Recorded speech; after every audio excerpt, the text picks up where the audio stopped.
तो बिहार में दोनों फेज की वोटिंग खत्म हो चुकी है और 14 तारीख को खुलेगा पिटारा। लेकिन उस पिटारे के खुलने से पहले कि कौन जीता कौन हारा, हम आज ही आपको बता देते हैं। जी हां, आप देखने जा रहे हैं खबर चौक पर अब तक का सबसे बड़ा ओपिनियन पोल, जो वो ओपिनियन पोल जो ग्राउंड रिपोर्ट के आधार पर तय हुआ।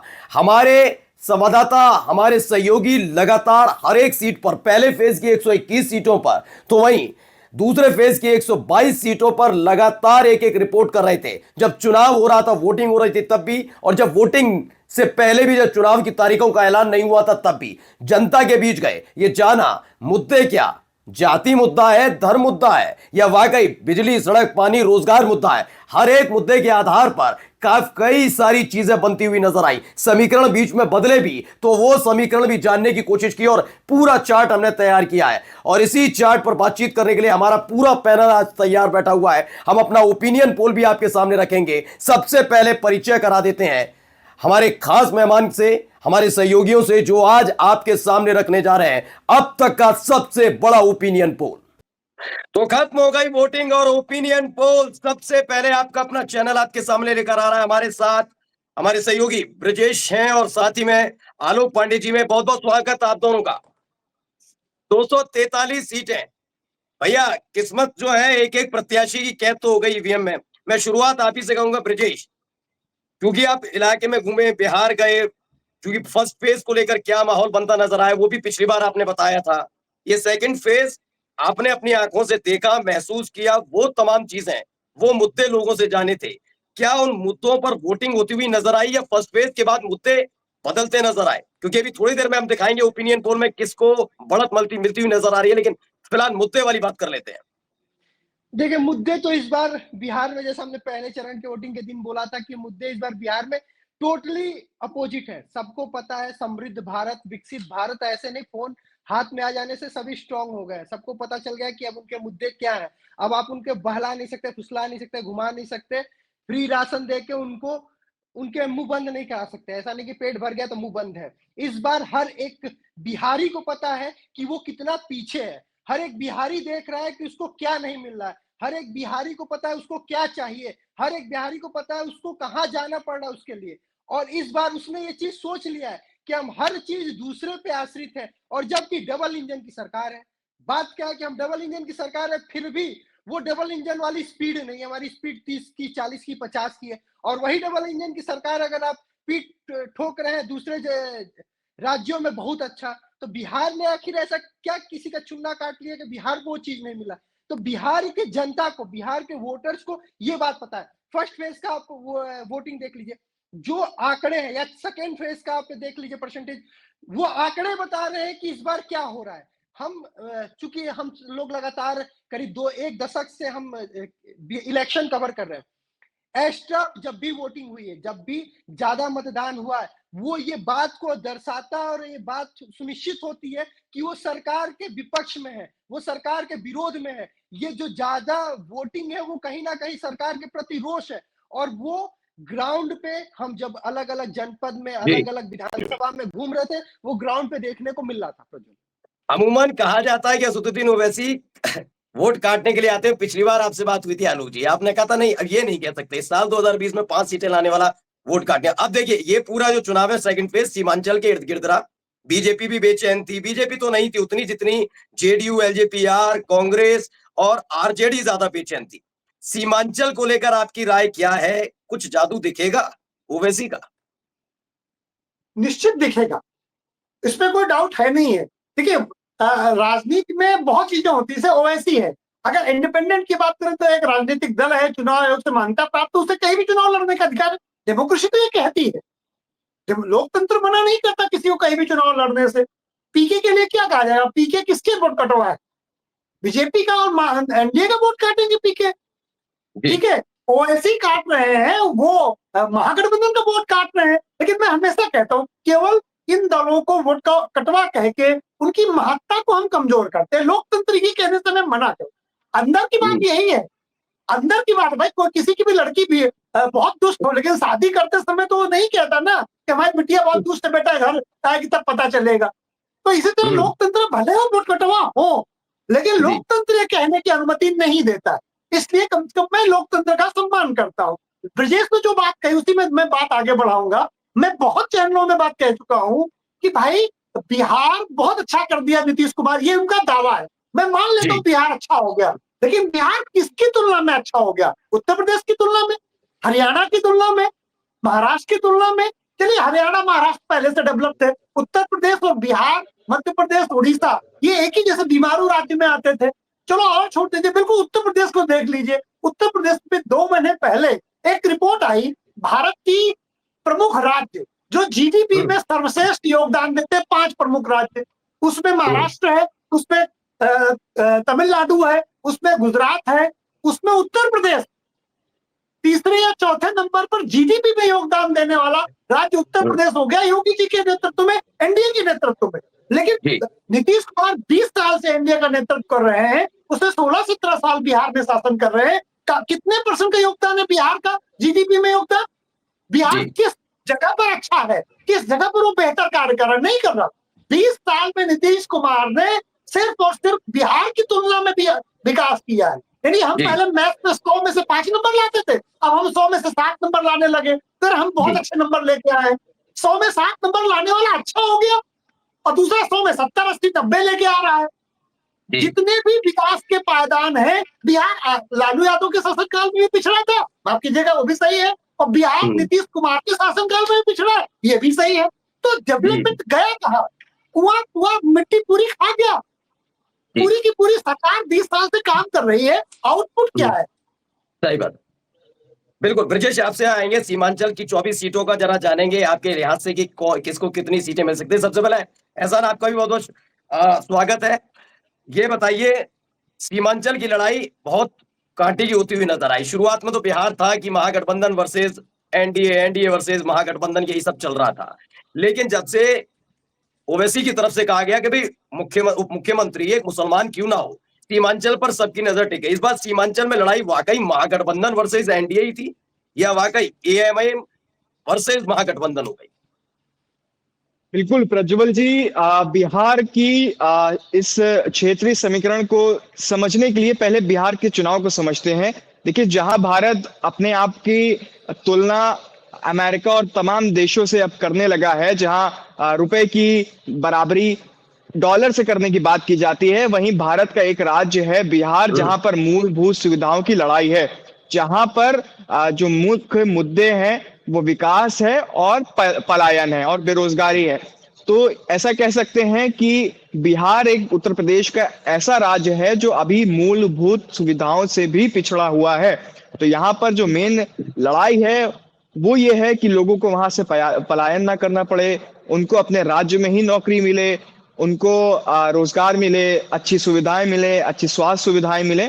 तो इन चीजों की लड़ाई है। और आज दूसरे फेज का वहां पे मतदान है, और उसको देखकर जो लग रहा है, क्योंकि अब पहले फेज की जो वोटिंग हमने देखी तो उसमें भी अधिकतर मतदान हुआ है, 7% से भी ज्यादा मतदान पहले फेज में हुआ है। और जो आज की वोटिंग है, अभी तक जो सामने आई है जानकारी, उसके अनुसार अधिकांश विधानसभा क्षेत्रों में 50% से ज्यादा वोटिंग हो रही है। यानी जो लोग हैं वो घर से निकलकर मतदान की ओर बढ़ रहे हैं।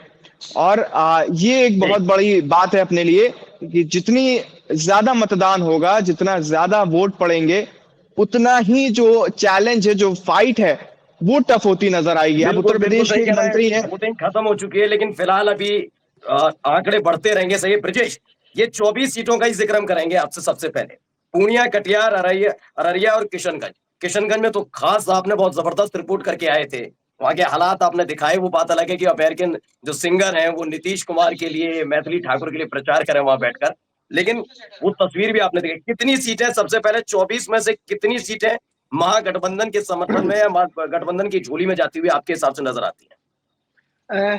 प्रज्वल, मैं आपको पहले बता दूं, ये 4 जनपद और उसके अंदर 24 सीटें, कटिहार हो गया, किशनगंज हो गया, अररिया हो गया, पूर्णिया हो गया।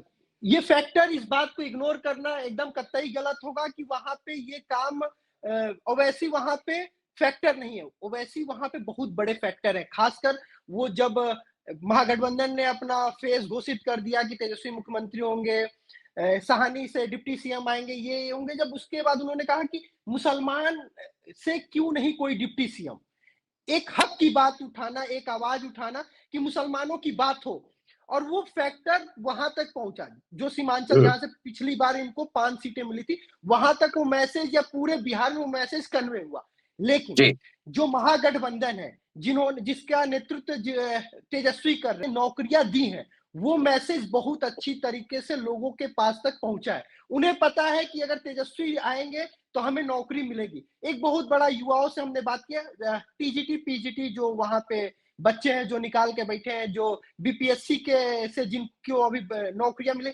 आपको मैं बताऊं कि मेरे परिवार का मामला है, परिवार के कुछ लोग ऐसे जो नीतीश जब पहली बार पलटी मारे थे और तेजस्वी का से छिटक के बीजेपी में आए थे, उस समय की ये बात थी, करीब 2021 की बात थी, और वो लोगों ने अपना निकाल के वो सब हो गया कि चलो भैया आज नहीं तो कल होगा। 2021 बीत गया, 2022 बीत गया, 2023 जब फिर से ये लोग एक साथ आए, तब जाके वो नौकरी का बहाल हुआ था।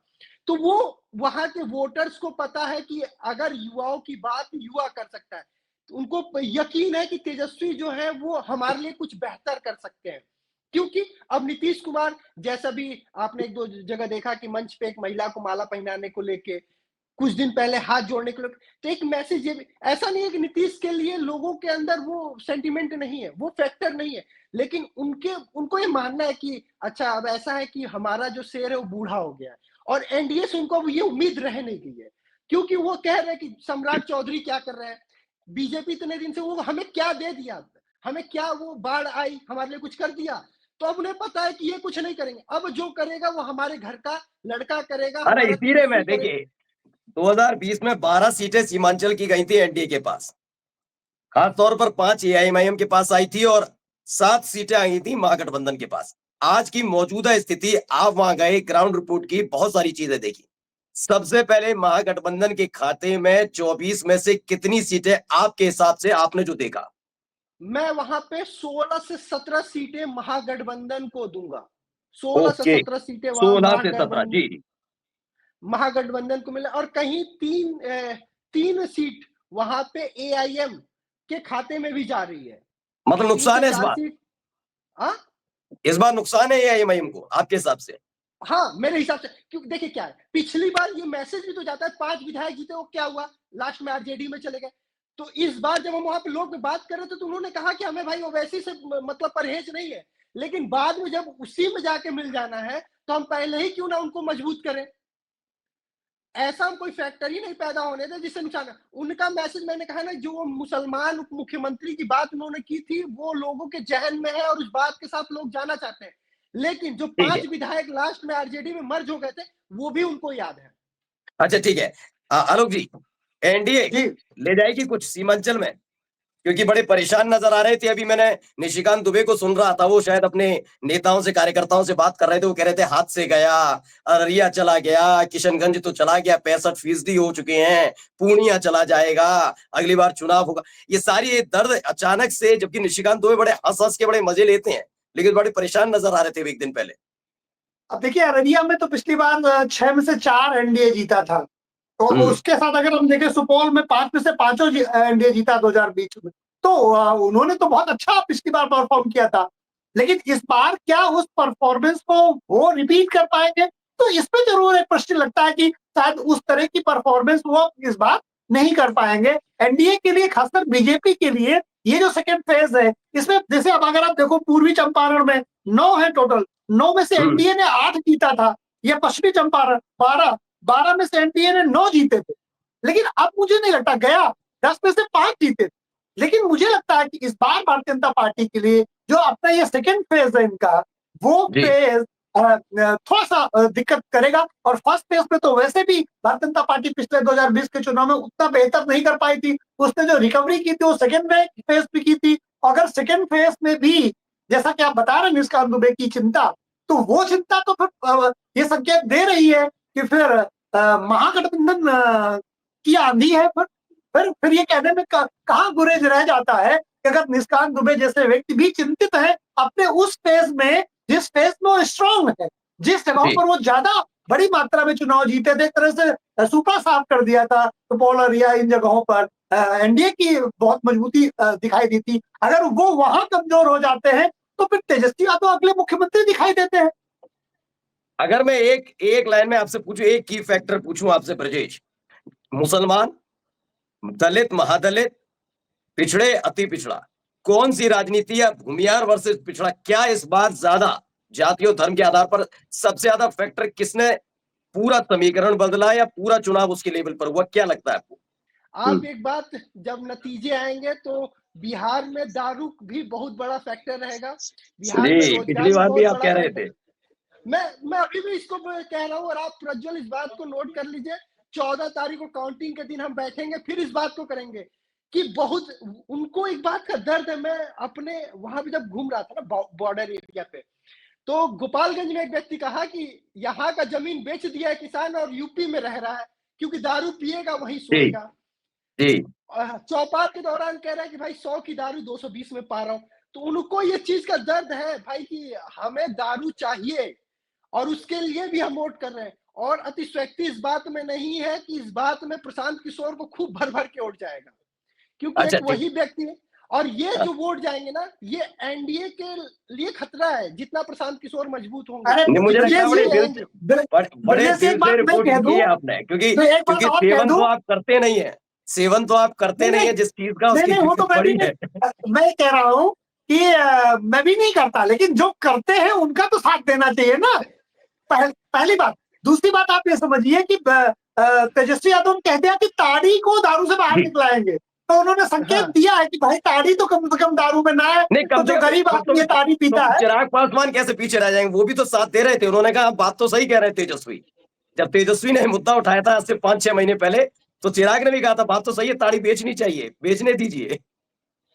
देखिए, मैं कह तो रहा हूँ, वहां पे हर एक वर्ग न चाहता है, जैसे कि जो वर्ग वहां पे काम करने वाले रोज ऐसे जो दिहाड़ी मजदूर ज्यादा है, जिनको डेली काम करना, उनको मेहनत का काम ज्यादा है और उनको वो चीज चाहिए, दारू चाहिए, लिंटर लगाना है, वो 20 बोरा 50 बोरा ढो के 2 तल्ले पे लेके जा रहे हैं, कौन को ओढ़ रहे हैं, खेत को ओढ़ रहे हैं, उनको रुपया करना है, धान कटिया करना है, पीटना है, दौरी करना है, ओसौनी करना है, तो वो उनको चाहिए, उनको गुड़ वाला ही चाहिए, भांग वाला ही चाहिए, लेकिन चाहिए ही चाहिए। अब जो देने का वादा किया है वो उनका माई बाप है। अच्छा एहसान, आपसे जरा जाने कि इस बार बाहुबलियों का क्या होगा, बाहुबली पुत्र हो या बाहुबली खुद। अनंत सिंह, फिर चेतन आनंद की बात कर लिया, आनंद मोहन के बेटे हैं, शाहबुद्दीन के नाम पर बड़ा माहौल बनाया, लेकिन क्या रहेगा उसामा साहब का, क्या पूरा पोर्ट्रेट बनता हुआ नजर आ रहा है वोटिंग खत्म होने के बाद? उत्साह भी आपने देखा होगा, क्या एक ऐसा लग रहा है कि इस बार बाहुबलियों का दबदबा दिखेगा, वैसी साख दिखेगी?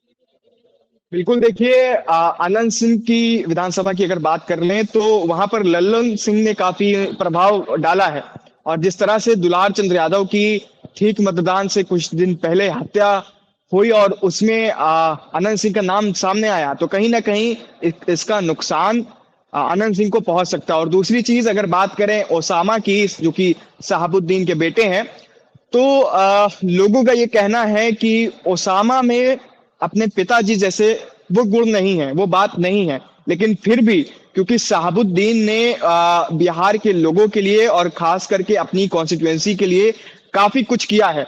अगर एक उदाहरण के तौर पर बताऊं, जिसे आपको एक बार इससे पहले डिबेट में ब्रिजेश जी ने बताया भी था कि मुख्तार ने जो मऊ के लोग हैं उनके लिए काफी कुछ किया है, मऊ के लोगों की शादी करवाई, मऊ के लोगों को जब जरूरत हो तो मुख्तार अंसारी खड़े दिखाई दिए, जब मऊ के लोगों के घरों में कोई दुर्घटना हुई या कहीं कोई दिक्कत आई तो लालटेन जलाने का काम मुख्तार अंसारी ने किया।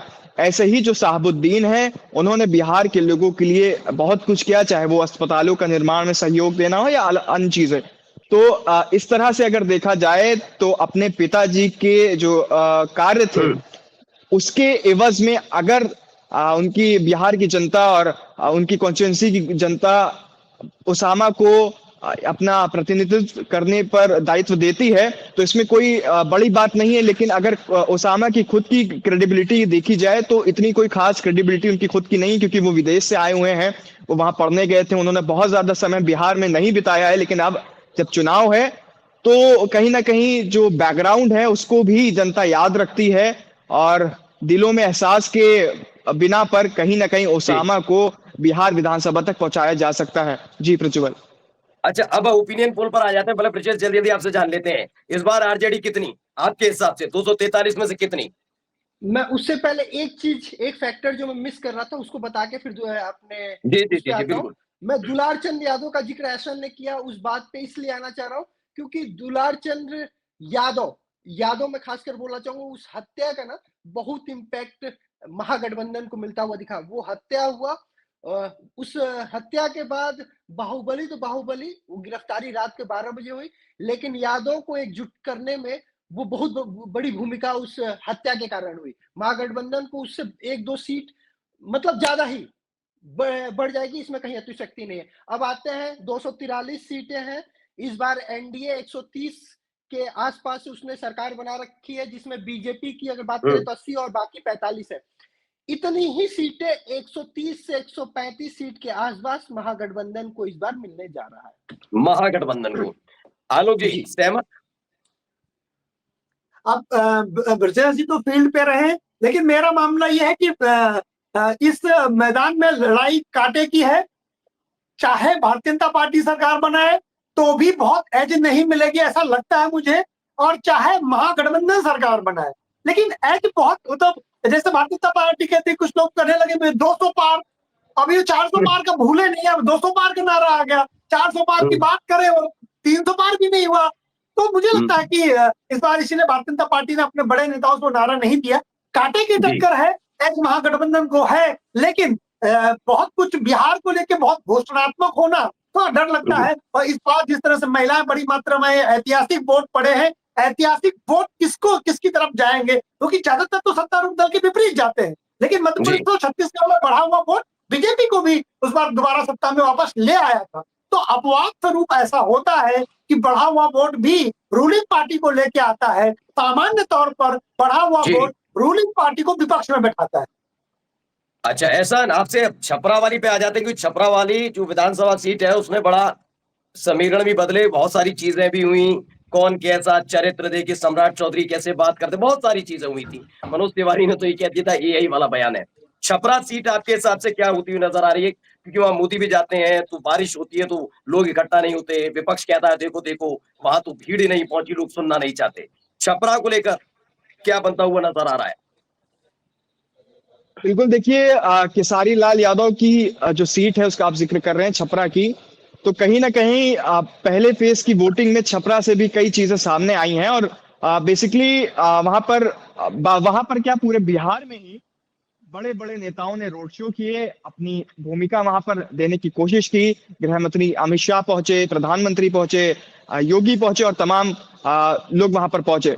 तो इसका इम्पैक्ट अगर देखा जाए तो कहीं ना कहीं पड़ेगा जरूर, क्योंकि जब जनता के सामने ऐसे बड़े चेहरे अपना संबोधन देते हैं तो जनता कहीं ना कहीं बातों में भी आती है, उससे प्रभावित भी होती है।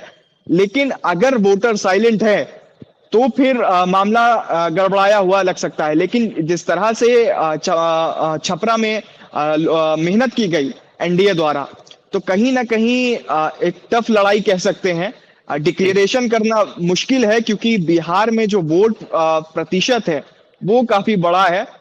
यानी अगर 5 लोगों में लड़ाई होगी तो आकलन करना और नतीजे आना आसान हो जाएगा, लेकिन यही लड़ाई जब 5000 लोगों में तब्दील हो जाएगी तो फिर अलग अलग विचारधाराएं आएंगी, अलग अलग मत सामने आएंगे, महिलाओं के मत और बुजुर्गों के मत और नौजवानों के मत।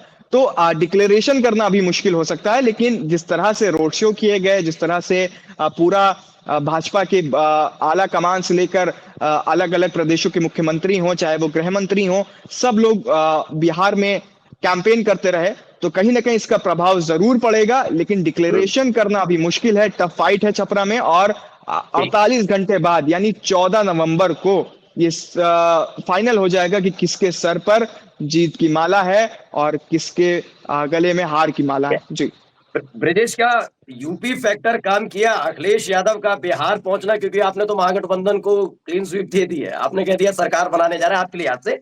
मैं ये नहीं कह रहा कि गलत है सही है, लेकिन चूंकि आपने किया है, वहां जाकर आप ग्राउंड पर गए हैं, लोगों को सुना, आपने उनके विचार जाने, तमाम चीजें की, तो आपने जब क्लीन स्वीप दिया तो क्या इसमें सिर्फ कांग्रेस और तेजस्वी यानी राहुल गांधी तेजस्वी यादव की वो वोटर अधिकार यात्रा है या अखिलेश फैक्टर ने काम किया, ओम प्रकाश राजभर का ये बगावत, जन स्वराज का आ जाना, ये सारी चीजों ने काम किया? देखिए, एक साथ एक ही फैक्टर काम नहीं करते इलेक्शन में। हम्म। पीडीए फैक्टर यूपी में हिट रहा और वो मैसेज कन्वे कर ले जाने में, देखिए वहां पे सपा कोई बीसी टीम नहीं बनी, ये भी एक फैक्टर है।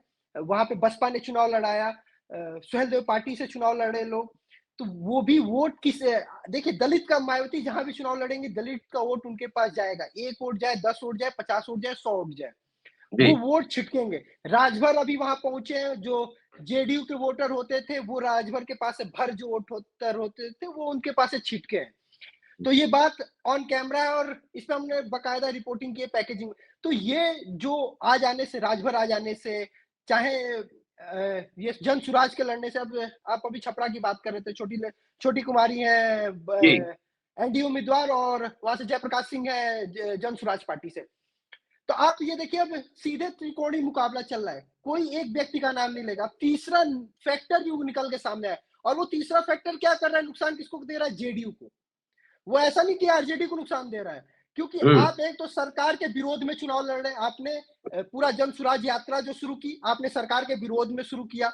आप समझा भी उसको रहे एलिट क्लास को, जो बीजेपी एनडीए का वोटर होता है। तो ये नुकसान ओवरऑल जो आपने बहुत बड़े लेवल पे जो आप डेंट कर रहे हैं ना, वो एनडीए को आप डेंट कर रहे हैं।